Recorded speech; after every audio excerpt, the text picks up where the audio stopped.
बढ़ते हैं question number 13 की तरफ। तो क्वेश्चन नंबर 13 हमारा क्या है, integration 13th question 2/1 minus x 1 plus x square dx। अब यहां देखो डिनोमिनेटर में एक लीनियर है और दूसरा एक्सप्रेशन जो है वो क्वाड्रेटिक है, और क्वाड्रेटिक भी ऐसा जिसको फैक्टराइजेशन नहीं हो सकता, एक्स स्क्वेयर प्लस 1। तो इसके लिए क्या सिखाया था जरा देखते हैं।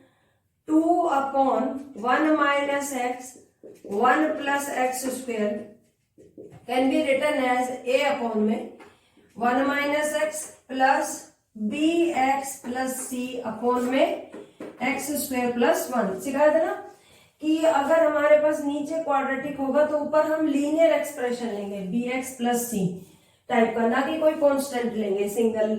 ठीक है, तो दिस इम्प्लाइज यहां से क्या आ जाता है हमारे पास 2 इंटू में a into X square plus 1 plus B x plus C into में 1 माइनस एक्स।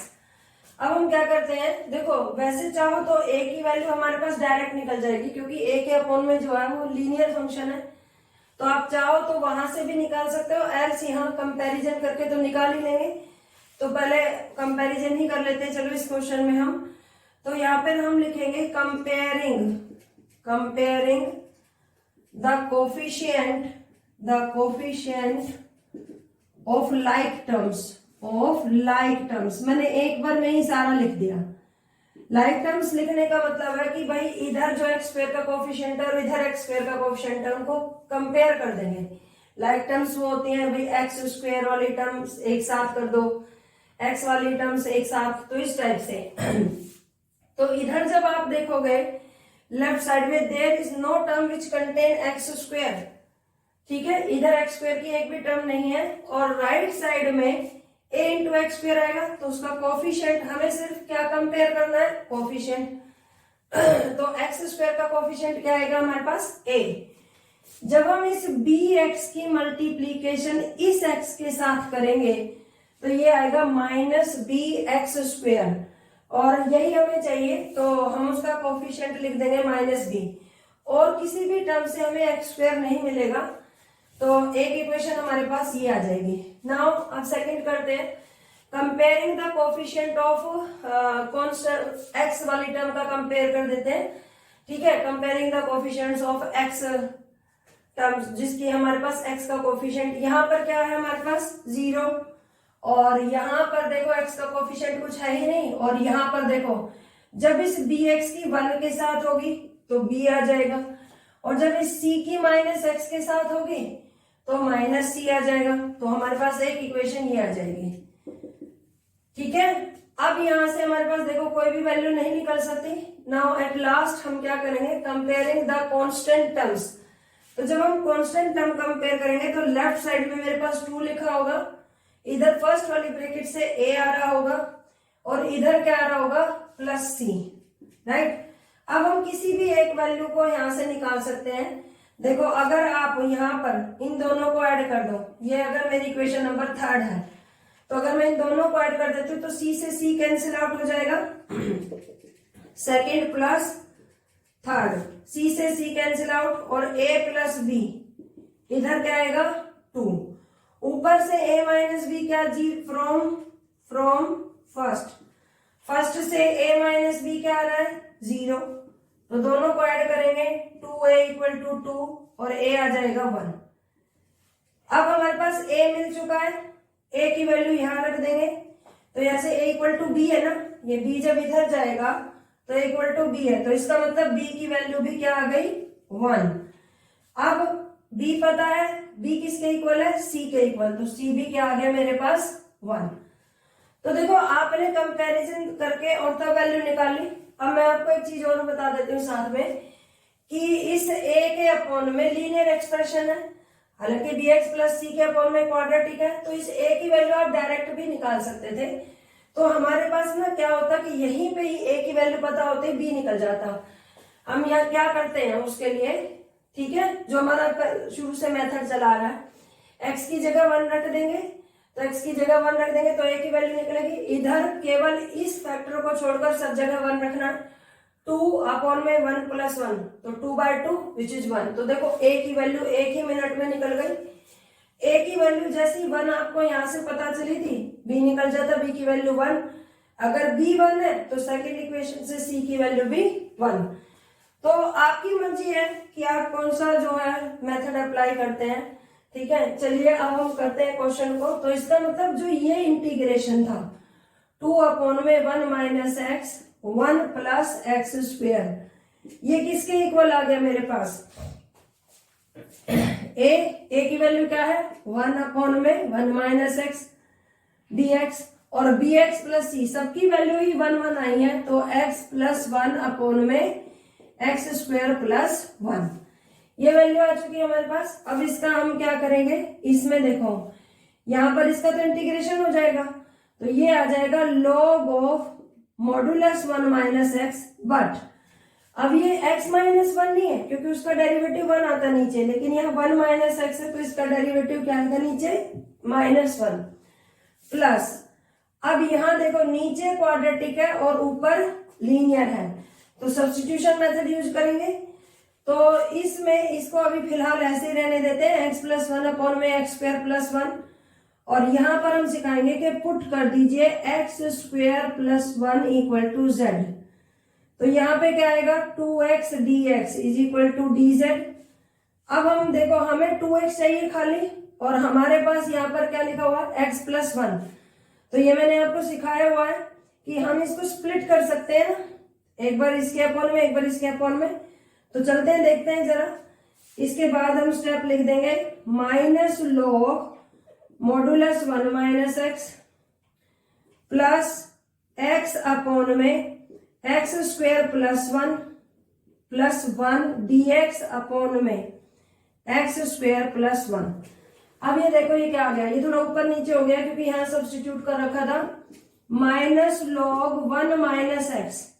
अब देखो यहां मैं 2 से मल्टीप्लाई कर दूं और 2 से डिवाइड कर दूं, तो ऊपर आप ध्यान से देखेंगे ये हमारा z बन जाएगा एक्स स्क्वायर प्लस 1, और ऊपर उसका डेरिवेटिव तो dz अपॉन में z। तो ये इंटीग्रेशन क्या आएगा, या आप दूसरे तरीका भी सीख सकते हैं, ये हमारा fx है और ऊपर f डैश x है, तो डायरेक्ट भी याद कर सकते हो कि अगर किसी फंक्शन में ऊपर डेरिवेटिव और नीचे fx है तो इसका इंटीग्रेशन क्या आता है log ऑफ मॉडुलस fx। तो इसका लिखो log of modulus X square plus 1, और ये कौन सा फॉर्मूला है X square plus A square का, dx अपॉन में x square plus A square, वो क्या होता है 1 upon A tan inverse x by a। जब आप 1 अपॉन a करेंगे तो a की वैल्यू 1 है, तो 1 बाय 1 कोई होता नहीं है, तो tan इनवर्स x प्लस सी, ये मेरे पास इंटीग्रेशन की वैल्यू आ जाएगी। ठीक है, आई थिंक स्टूडेंट क्लियर हो गया होगा। नेक्स्ट पर चलते हैं, बढ़ते हैं क्वेश्चन नंबर 14 की तरफ। इंटीग्रेशन 3x माइनस 1 अपॉन में x प्लस 2 का होल स्क्वायर। ओके, अब देखते हैं यहां पर कि देखो अगेन ये एक नीचे क्वाड्रेटिक एक्सप्रेशन है और ऊपर जो है वो लीनियर है, तो हम इसका फैक्टराइजेशन किस तरह से करते हैं 3x माइनस 1 अपॉन में x प्लस 2 का whole square is equal to a upon में x प्लस 2, ठीक है सिखाया था ना, प्लस b अपॉन में x प्लस 2 का होल स्क्वायर। तो यहां पर हम स्टूडेंट क्या करेंगे, अब देखो वैसे मैं आपको डायरेक्ट निकालना सिखा रही हूँ, ये मैंने शायद यूज भी किया था पहले किसी क्वेश्चन में। तो जैसे इसके अपॉन में x प्लस 2 का पूरा कंप्लीट स्क्वायर गया हुआ है, तो जो मेथोडोलॉजी यूज करते थे ना कि लीनियर के लिए, लेकिन इसके पास लीनियर का पूरा फैक्टर है ना x प्लस 2 का स्क्वायर, तो जब x इक्वल टू -2 रखेंगे तो b की वैल्यू निकल आएगी। तो देखो रखते हैं -2 जब आप रखोगे, लेकिन इधर तो और कुछ बचा ही नहीं, हाँ तो यहाँ इस वाले फैक्टर को तो हम छोड़ ही देते थे, तो -2 रखेंगे तो 3 2 जा 6 -6 -1 इज इक्वल टू b। तो आप देखना कि b की वैल्यू हमारे पास -7 ही आएगी जो हम मेथड से निकालते हैं। अब हम चलते हैं प्रॉपर मेथड से। तो प्रॉपर मेथड क्या है 3x minus 1 is equal to a into में x प्लस 2 प्लस b। अब देखो इस a के पास एक x प्लस 2 नहीं है और b एज इट इज आ गया। अब हम कंपेयरिंग द कोफिशिएंट, ठीक है, x की टर्म का कोफिशिएंट इक्वेट करते हैं। तो लेफ्ट हैंड साइड में x का कोफिशिएंट क्या है 3, राइट साइड में क्या है a की वैल्यू आ गई 3। अब हम करेंगे कांस्टेंट टर्म इक्वेट, तो कांस्टेंट टर्म लेफ्ट साइड में कितनी है -1, राइट साइड में कितनी बन जाएगी, देखो जब ये a 2 से मल्टीप्लाई होगा तो 2a आ जाएगा और प्लस b, तो -1 - 2a is equal to b। अब देखो a की वैल्यू क्या है 3, तो -1 - 6 इज इक्वल टू b, तो b की वैल्यू कितनी आ गई -7। और आप देखो यहां से इस पर भी देखिए -7 ही आ रही थी ना, तो आप अप्लाई कर सकते हैं कुछ, जैसे यहाँ पर अगर आपको इस टाइप से निकालनी आती है, आप एक्सपर्ट हो गए हो, तो b की वैल्यू -7 आ गई थी, ठीक है, और b की वैल्यू -7 रखते के साथ आप ऐसे जब लिखेंगे तो सीधा a की वैल्यू तो कर इस वाले एक्सप्रेशन में तो बहुत जल्दी निकल गई थी। ऐसे किसी और क्वेश्चन में हो तो आपको 2-4 कांस्टेंट इस टाइप से पता चल जाए तो बाकी भी आप फटाफट निकाल सकते हैं, ठीक है। चलो नहीं, इसके बाद हम रख देते हैं, तो हमारा जो एक्सप्रेशन है ये वाला जिसका इंटीग्रेशन करना था इस वाले एक्सप्रेशन का, वो इसके इक्वल आ गया। तो यहाँ पर हम अपनी वैल्यू पुट कर देते हैं, a अपॉन में x प्लस 2 लिखना है, तो a की वैल्यू कितनी है 3 अपॉन में x प्लस 2 dx, ठीक है, प्लस b अपॉन में दिस, b की वैल्यू कितनी है -7 अपॉन में x प्लस 2 का होल स्क्वेयर dx। तो अब देखो इसका इंटीग्रेशन करवाइए, ये वाला पार्ट हमने a और b की वैल्यू निकालने के लिए किया है। ये क्या आ जाएगा 3 log of modulus x plus 2 plus minus minus हो जाएगा 7 इंटीग्रेशन dx अपॉन में x प्लस 2 का whole square, 3 log modulus of x plus 2 -7, और इसका इंटीग्रेशन करेंगे क्योंकि ये लीनियर की पावर ही है, तो ये इसका जब आप इंटीग्रेशन करेंगे तो ये आ जाएगा -1 अपॉन में x plus 2 plus c, that is 3 log modulus of x plus 2 plus 7 upon में x plus 2 plus c। This is our answer. बढ़ते हैं नेक्स्ट क्वेश्चन की तरफ। क्वेश्चन नंबर 15 पे चलते हैं। क्वेश्चन नंबर 15 है इंटीग्रेशन dx अपॉन में x raise to power 4 -1। Okay, अब देखो इस x की पावर 4 -1 का पहले हम फैक्टराइजेशन करेंगे, तो dx अपॉन में हम क्या करेंगे, क्योंकि मैंने सिखाया था सबसे पहले आपको चेक करना है कि ये प्रॉपर रेशनल फंक्शन है या नहीं है, ये है। उसके बाद आपको बताना था कि जो डिनोमिनेटर में है उसके लीनियर फैक्टर जब तक आप कर सकते हो करेंगे, नहीं हो पाता वो बात अलग है। इसको हम एक्स स्क्वायर का स्क्वायर लिखेंगे -1 का स्क्वायर, राइट।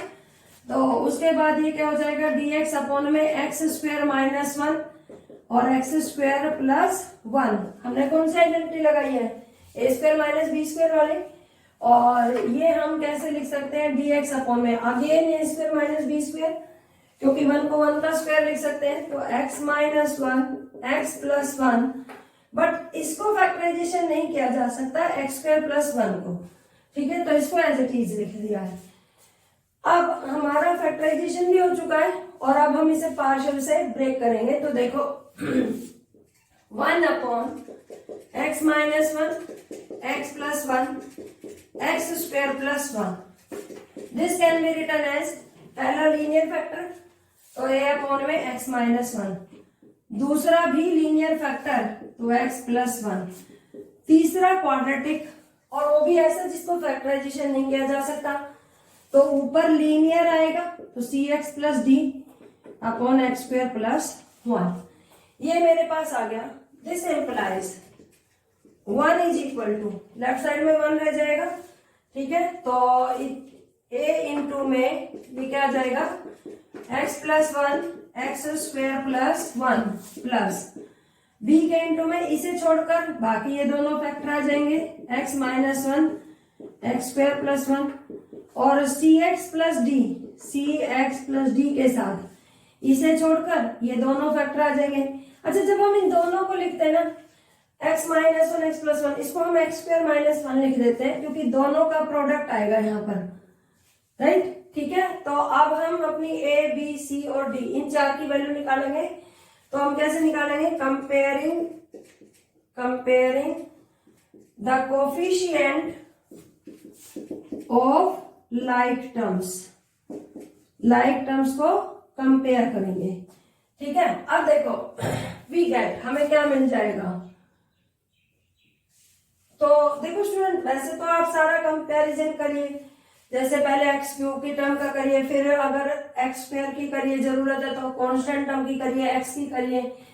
लेकिन मैंने अभी सिखाया है ना आपको, जैसे ये यहाँ पर ए और बी, इन दोनों की वैल्यू तो आप डायरेक्ट निकाल सकते हो क्योंकि ये लीनियर फैक्टर है, तो कोई टेंशन की बात नहीं है। तो देखो अगर मैं एक्स की जगह 1 रखूं तो ये फैक्टर 0 होगा, तो लेफ्ट ए की वैल्यू कैसे निकल जाएगी?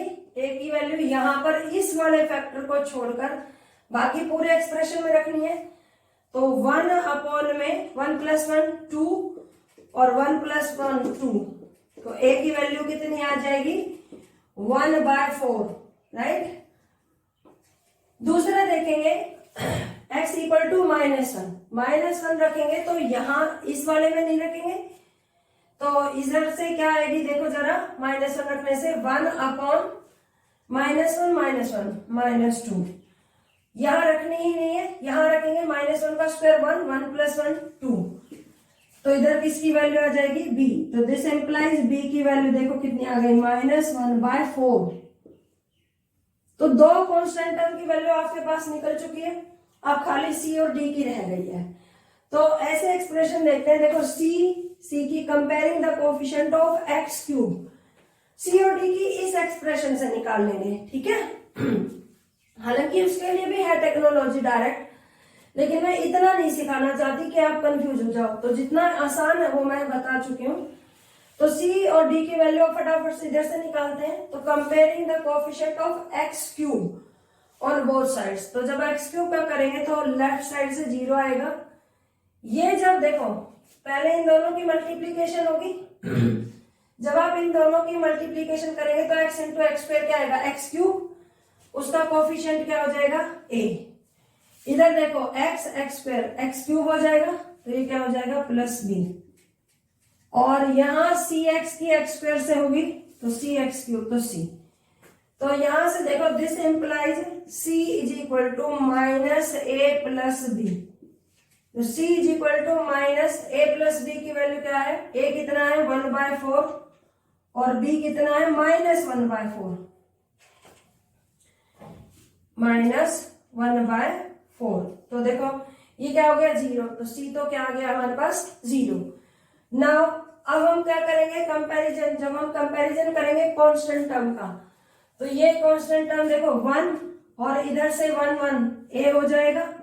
या कांस्टेंट टर्म अगर आपको नहीं रखनी आनी तो सीधा x को 0 रख दीजिए। आपको लगता है कि मैं मतलब ऐसे मल्टीप्लाई करके लिखता हूं तो कंफर्टेबल नहीं हूं, तो आप x की जगह 0 रख देंगे तो ऑटोमेटिकली कांस्टेंट टर्म ही मिलेंगी। तो देखो लेफ्ट साइड में तो 1, यहाँ 0 तो यहाँ 1 रह गया, यहाँ 0 तो 1 रह गया, तो 1 इंटू 1 a, यहाँ -1 रह जाएगा और यहाँ 1 तो -b। इधर 0 हो गया तो c तो हट ही गया, d की बस -1 से हो जाएगी -d। तो d की वैल्यू कैसे आ जाएगी हमारे पास? इस d को इधर ले आते हैं और 1 को इधर भेज देते हैं, तो a -b -1। अब a की वैल्यू 1/4, b की वैल्यू -1/4 थी, तो माइनस लगने से +1/4, तो ये क्या आ जाएगा? -1/2।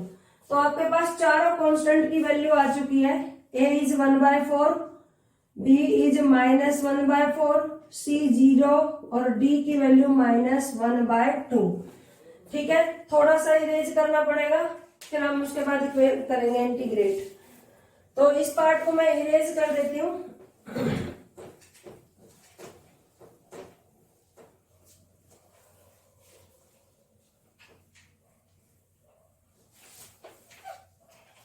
चलो अब इंटीग्रेशन निकालते हैं।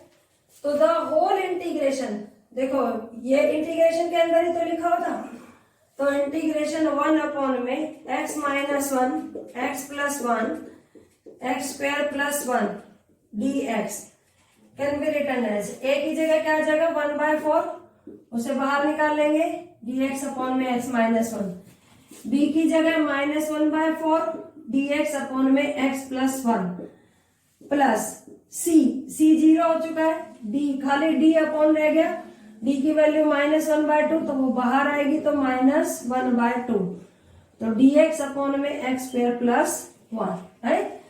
तो इसका इंटीग्रेशन देखो क्या आ जाएगा 1/4, 1 अपॉन में x माइनस 1 का क्या आएगा log modulus x minus 1 -1/4 log modulus x plus 1 but -1/2। और अब ये फॉर्म कौन सी दिखाई दे रही है dx अपॉन में x square plus a square, इसका क्या होता है 1 अपॉन a का मतलब 1/1, वो तो 1 ही होगा, तो उसे छोड़ देते हैं tan inverse x upon a, तो ये 1 लिखना बेकार है, और प्लस c है।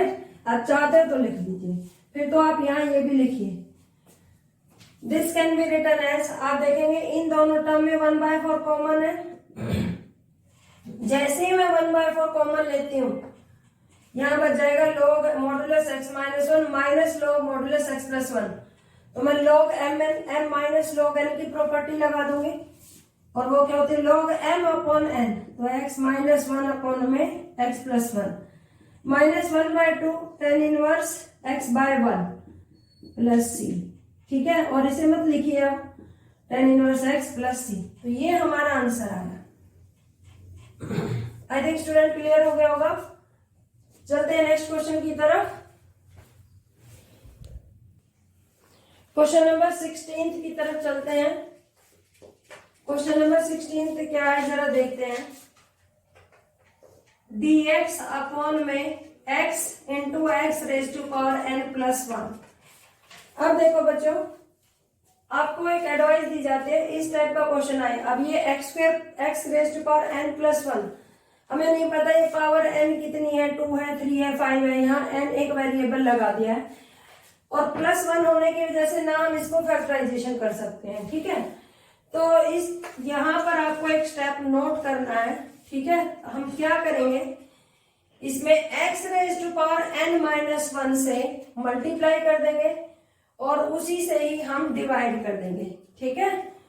जैसे ही मैंने इसको डिवाइड किया x into X raise to power n plus 1, तो आप देखेंगे कि इन दोनों का बेस सेम है, तो पावर ऐड हो जाएंगी, पावर ऐड करेंगे तो ये क्या आ जाएगा x raise to power n minus 1 dx upon में x raise to power n हो जाएगा, और ये x raise to power n plus 1, ठीक। अब हम क्या करेंगे, इस क्वेश्चन में पुट करेंगे क्या x raise to power n equal to z, तो डेरिवेटिव देखो n x raise to power n minus 1 dx becomes dz, और दिस इम्प्लाइज, आप देखेंगे देखो ऊपर dx के साथ क्या लिखा हुआ है x raise to power n minus 1, तो मैं इतने वाला पार्ट इधर लेफ्ट साइड में रखती हूँ और इस n को इसके अपॉन में ले जाती हूँ, तो x raise to power n minus 1 dx dz upon में n हो गया। तो हमारा जो इंटीग्रेशन है वो किसके इक्वल हो गया, दिस बिकम्स इंटीग्रेशन, देखो ये क्या बन गया dz अपॉन n, जो अपॉन n आया था वो मैं बाहर निकाल लूं 1 अपॉन में n, x raise to power n मेरा क्या है z, और ये क्या है मेरे पास z प्लस 1। और अब ये क्वेश्चन आपको किस तरह से दिख रहा है, हम इसे पार्शियल से ब्रेक कर सकते हैं, तो करवाइए जरा 1 अपॉन में n, आप स्क्वायर ब्रैकेट लगा लीजिए, इंटीग्रेशन, या मत लगाइए इंटीग्रेशन, आपको मैंने डायरेक्ट सिखाया कि हम इसे क्या लिखेंगे a अपॉन में z प्लस b अपॉन में z प्लस 1, मार्कर चेंज कर लेते हैं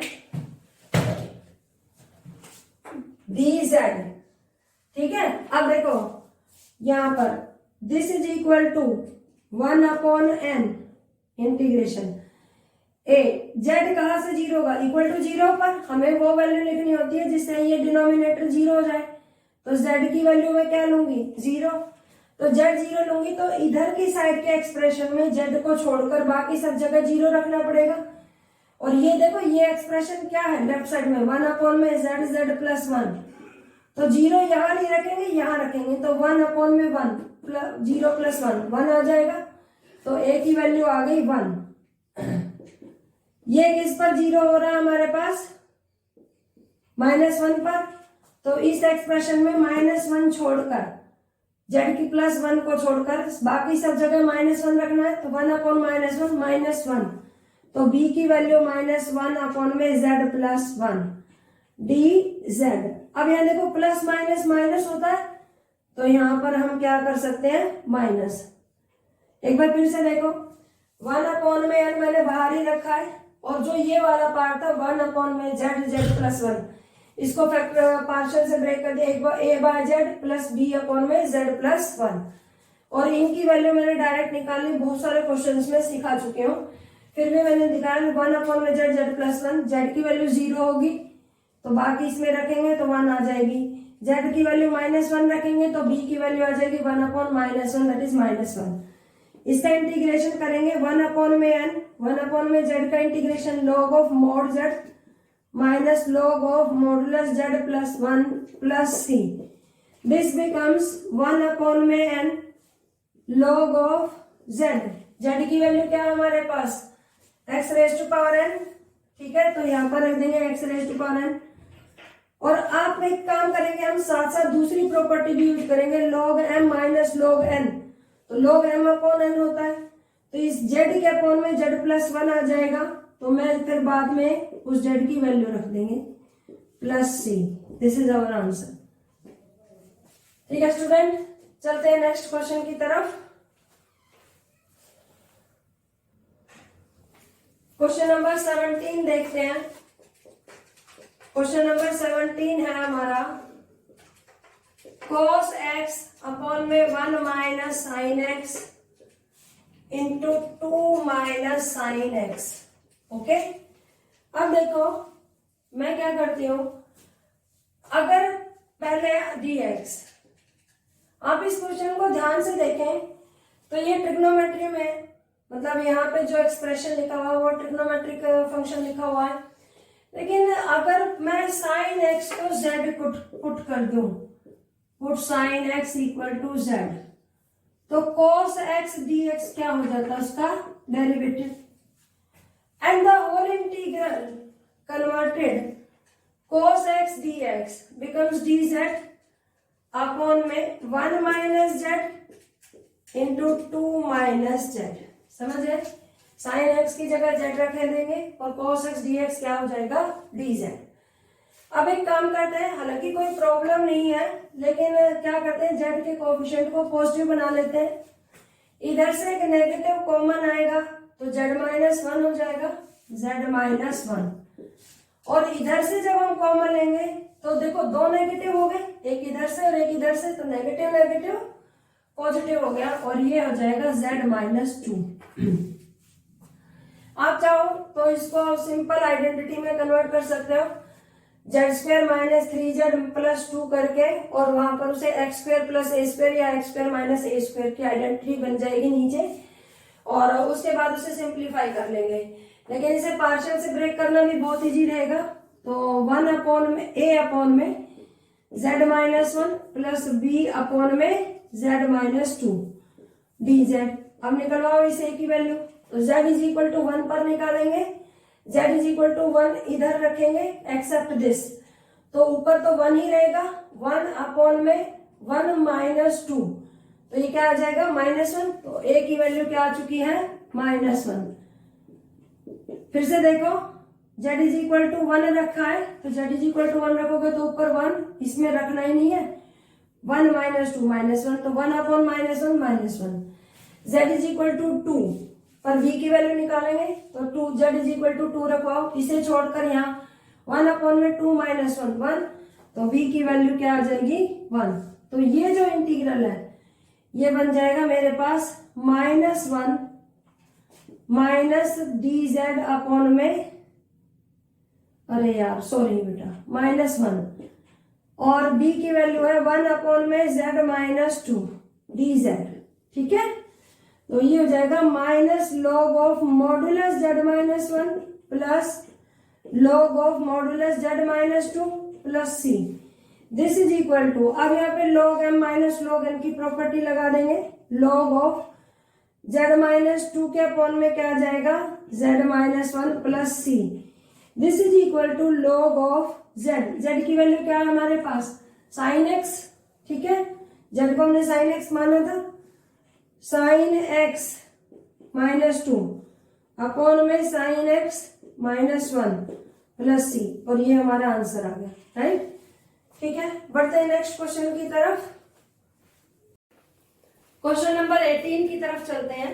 क्वेश्चन नंबर 18 है हमारे पास x square plus 1 x square plus 2 upon x square plus 3 x square plus 4। तो आप देखेंगे, देखो इस क्वेश्चन में ना जितनी भी टर्म है या तो वो कांस्टेंट है या एक्स स्क्वायर में है, ठीक है। तो जब आपके पास ऐसा क्वेश्चन आ जाए तो हम इसे कैसे सिंप्लीफाई करेंगे, देखो इसको पार्शियल से ब्रेक करने का क्या वे होगा, एक्स स्क्वायर प्लस 3 और एक्स स्क्वायर प्लस 4। हम इसमें अपनी तरफ से एज्यूम करेंगे कि माना X square, let X square equal to Y, लेकिन यहाँ हम इसका डेरिवेटिव नहीं करेंगे, मैं इसको पार्शियल में ब्रेक करूंगी और उस पार्शियल में ब्रेक करने के लिए उन कांस्टेंट की वैल्यू निकालूंगी, वापस फिर एक्स वाई की जगह एक्स स्क्वायर रख दूंगी। अगर हम इंटीग्रेशन में इसे सब्स्टिट्यूट करते हैं तब तो हमें dx की वैल्यू निकालने की जरूरत पड़ती है, ठीक है, एल्स ऐसे ही सिंप्लीफाई करेंगे।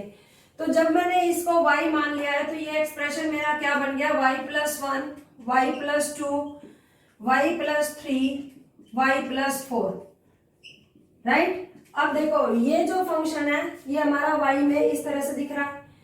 अब ये प्रॉपर फ्रैक्शन ना होके कैसा है, इम्प्रॉपर रेशनल फंक्शन है, क्योंकि ऊपर y की डिग्री 2 आएगी, y into Y by square, नीचे भी डिग्री 2 होगी, तो ऊपर और नीचे डिग्री सेम है, तो ये इम्प्रॉपर फ्रैक्शन है। तो इसका मैंने क्या मेथड सिखाया था कि सबसे पहले हम डिवाइड करेंगे।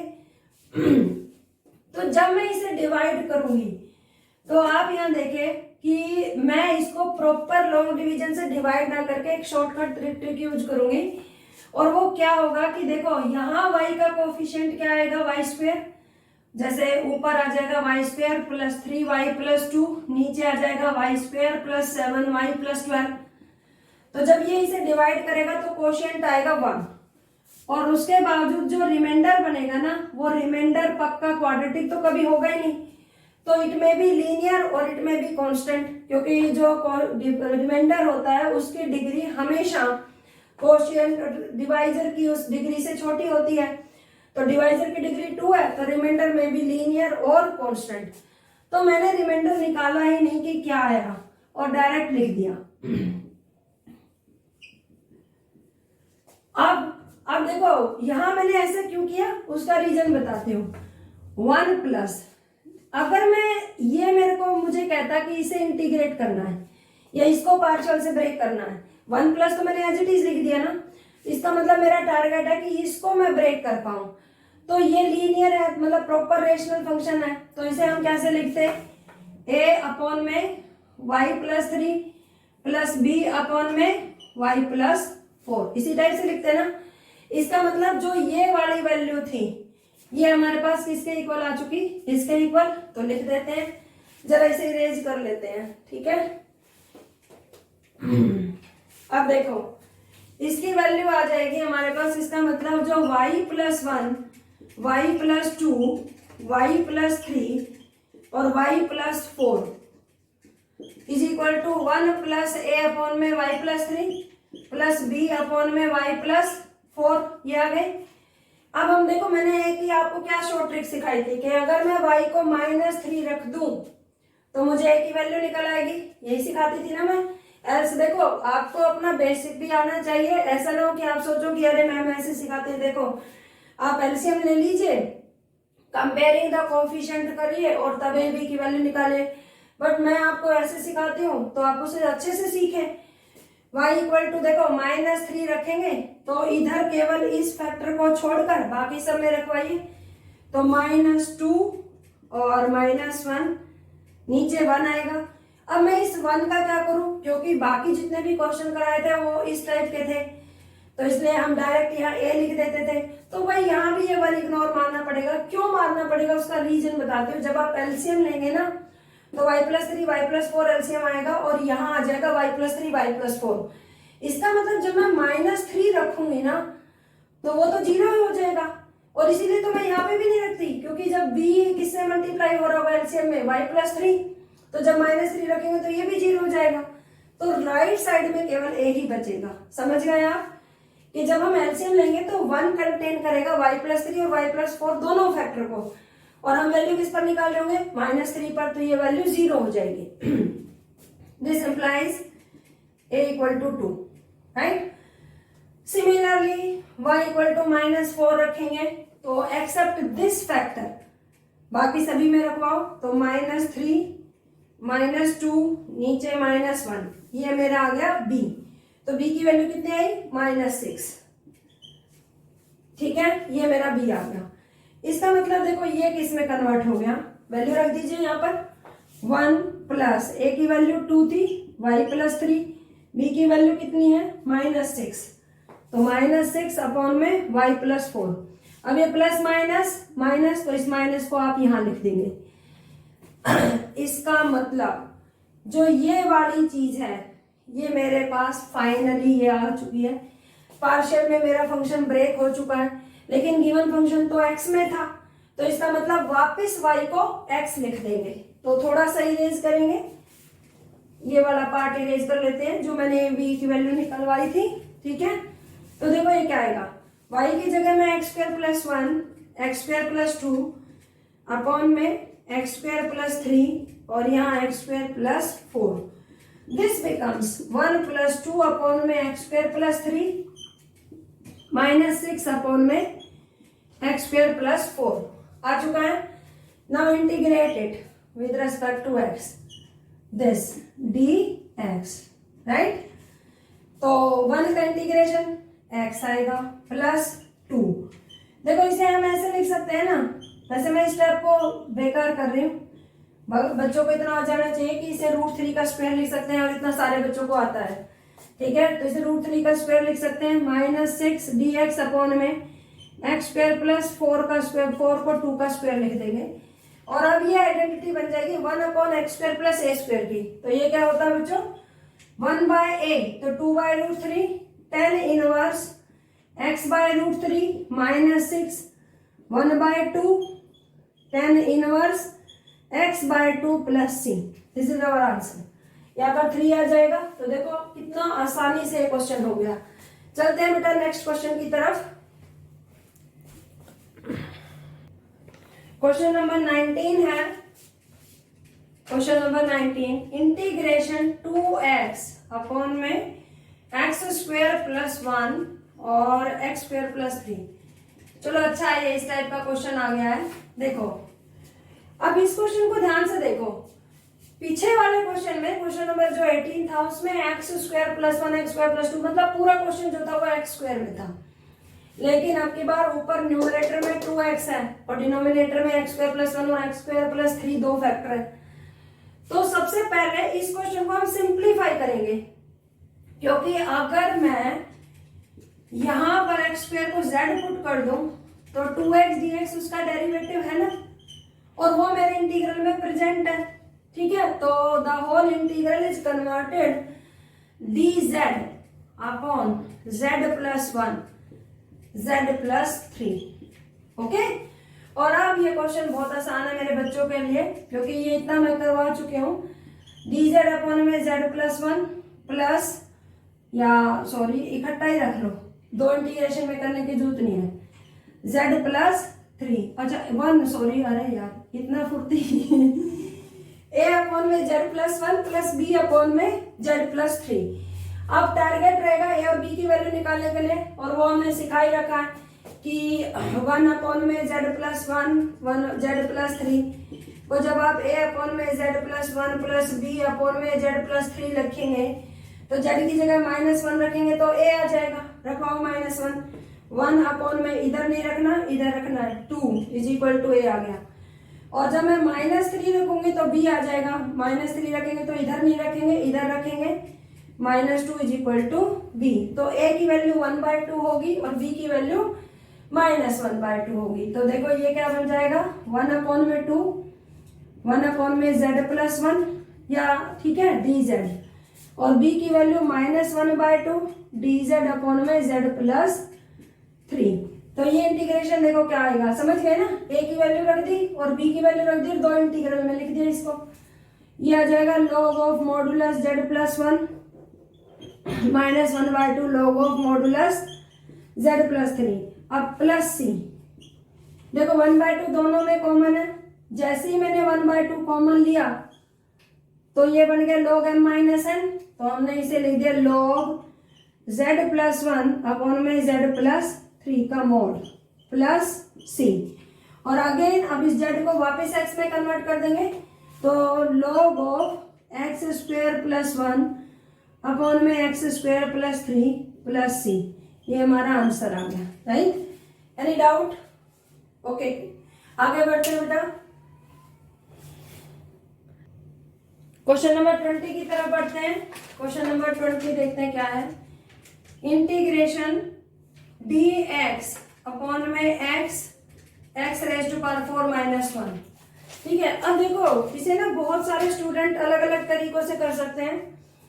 मेथड नंबर 1 तो ये भी है कि dx अपॉन में इसे x स्क्वायर माइनस 1 लिख ले और x स्क्वायर प्लस 1 लिख ले। This is equal to dx upon में x और नीचे ब्रेक कर दे x माइनस 1, इसमें स्क्वायर माइनस बी स्क्वायर की आइडेंटिटी लग सकती है ना। और अब इसे पार्शियल से ब्रेक कर दे, राइट। लेकिन इतना बड़ा करने की क्या जरूरत पड़ी है जब क्वेश्चन और भी इजी किया जा सकता है। तो देखते हैं दूसरा मेथड, देखते हैं दूसरा मेथड। देखो मैंने क्या किया, अभी अभी मैंने क्वेश्चन कराया था ना आपको, dx अपॉन में आई थिंक सो ऐसा था वो, और मैंने इसे x की पावर n बनाया था। x की पावर n बनाने के लिए क्या किया था, x की पावर n माइनस 1 से ऊपर मल्टीप्लाई और नीचे भी, तो बैलेंस भी हो गया और नीचे x की पावर n भी बन गया। तो सेम हम इसी क्वेश्चन में भी यही चीज अप्लाई करेंगे, ठीक है। तो देखो जरा, इस क्वेश्चन में हम क्या करेंगे, यहाँ पर x क्यूब से मल्टीप्लाई कर देंगे और उसी से ही डिवाइड करेंगे। नीचे जब x क्यूब लिखा जाएगा तो इस x से मल्टीप्लाई होके वो क्या हो जाएगा, x raise to power 4। Clear? तो x raise to power 4 minus 1, और जैसा ही ये देखा मैंने, हो गया question put x raise to power 4 minus 1 is equal to z, और यहाँ पे इसका डेरिवेटिव करवाओ 4x क्यूब dx, क्या आ गया dz। ये 4 इसके अपॉन में चला गया क्योंकि ऊपर x क्यूब लिखा हुआ है, तो इंटीग्रेशन किस में बदल गया, dz अपॉन में 4 मैंने बाहर रख दिया जो ये वाला पार्ट था। अब इस x की पावर 4 का देखो, यहां से x raise to power 4 z plus 1 हो जाएगा और ये हो गया z, ठीक है।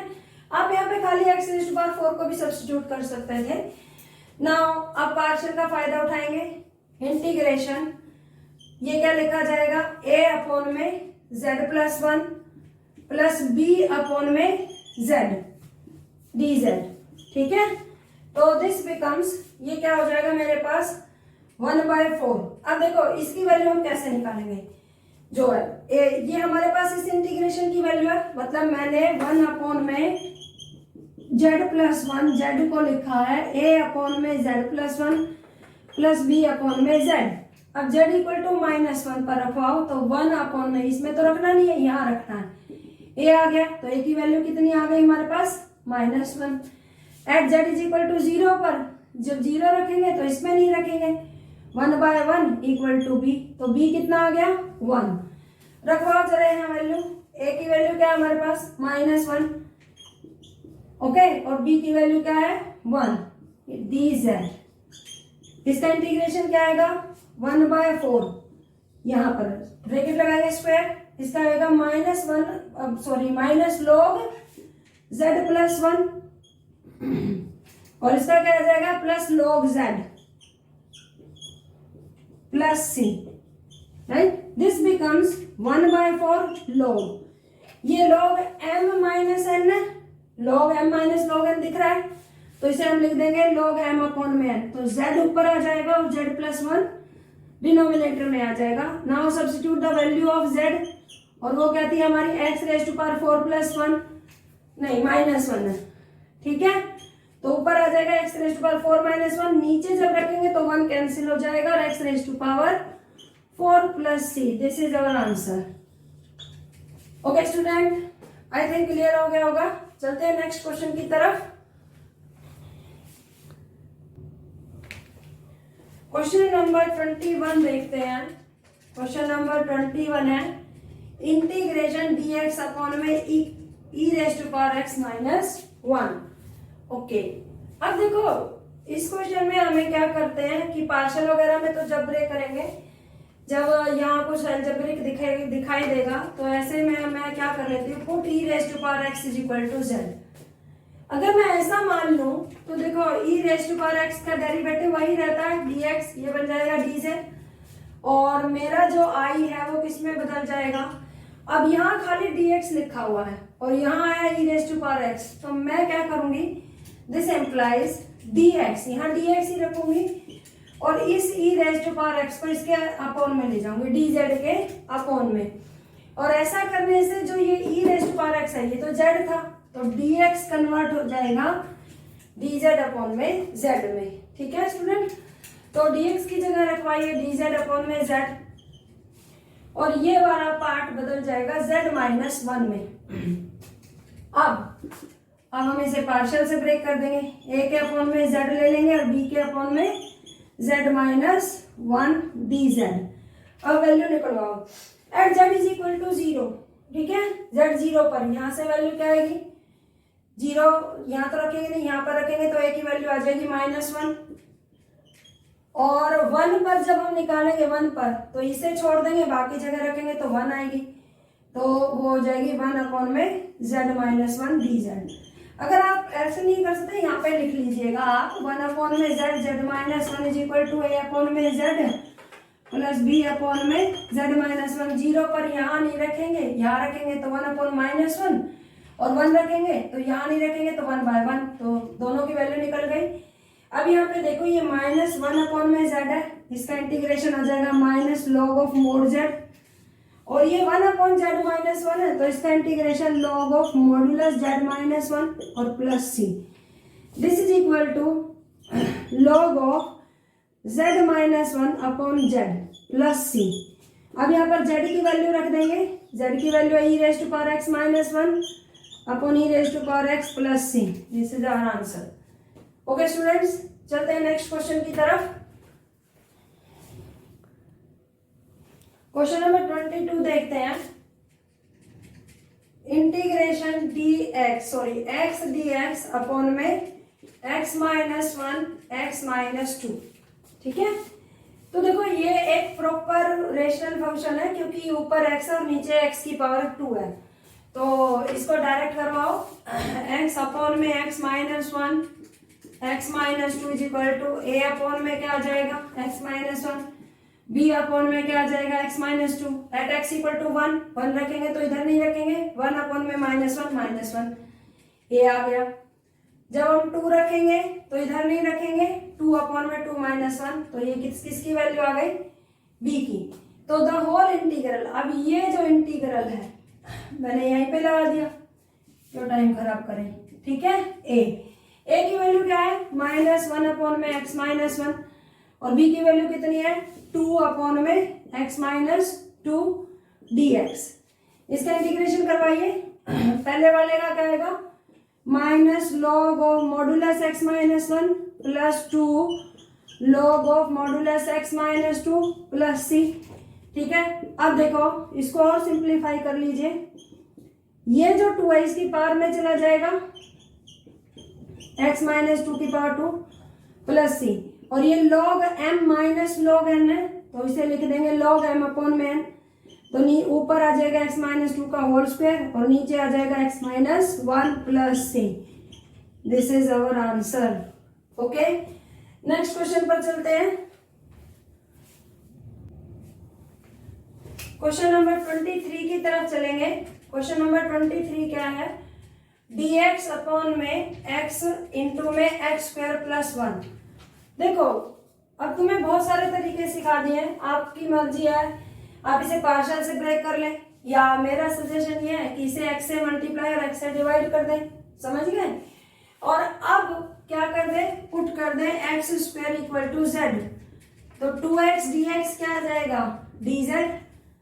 यहाँ 2x नहीं है तो इस 2 को इसके अपॉन में ले जाएंगे। कोई डाउट?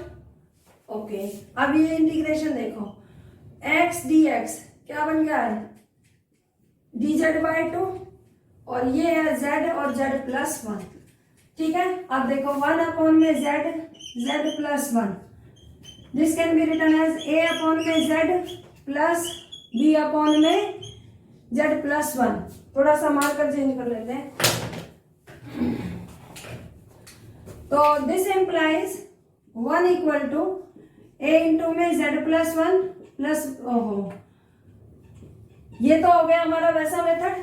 हम अपने सिंपल वाले पे जाते हैं, कंपेयरिंग का कोफिशिएंट वगैरह करके निकालते हैं जो बच्चे, और हमें उससे नहीं जाना क्योंकि अब इतना प्रैक्टिस कर लीजिए। देखो IIT मेंस में भी इसी टाइप का आपको कंसेप्ट आना चाहिए, टाइमिंग हमें बचानी है।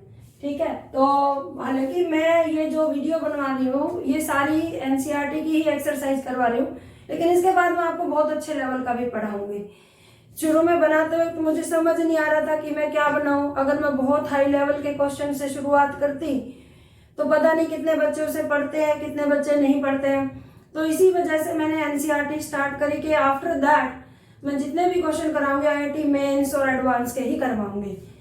तो देखते हैं, z इक्वल टू 0 पर ये वैल्यू आ जाएगी 1 अपॉन में 0 प्लस 1। इधर नहीं रखना, जिससे वो 0 हो रहा हो डिनोमिनेटर उसको तो रखना ही नहीं है।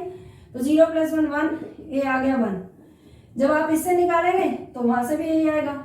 -1 रखेंगे इधर, तो यहाँ z इक्वल टू -1, तो यहाँ रखेंगे तो b की वैल्यू आ जाएगी -1। तो the whole integral is converted 1/2।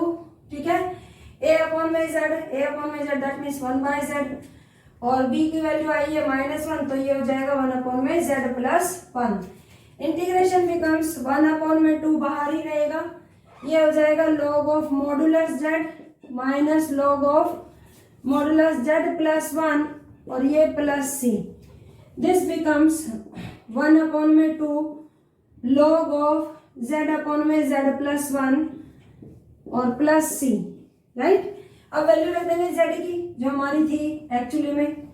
z क्या था हमारा x², तो ये हो जाएगा log ऑफ x² अपॉन में x² प्लस 1 और प्लस c। तो आई थिंक स्टूडेंट्स क्लियर हो गया होगा बेटा। इसी के साथ हमारी 7.5 एक्सरसाइज खत्म होती है।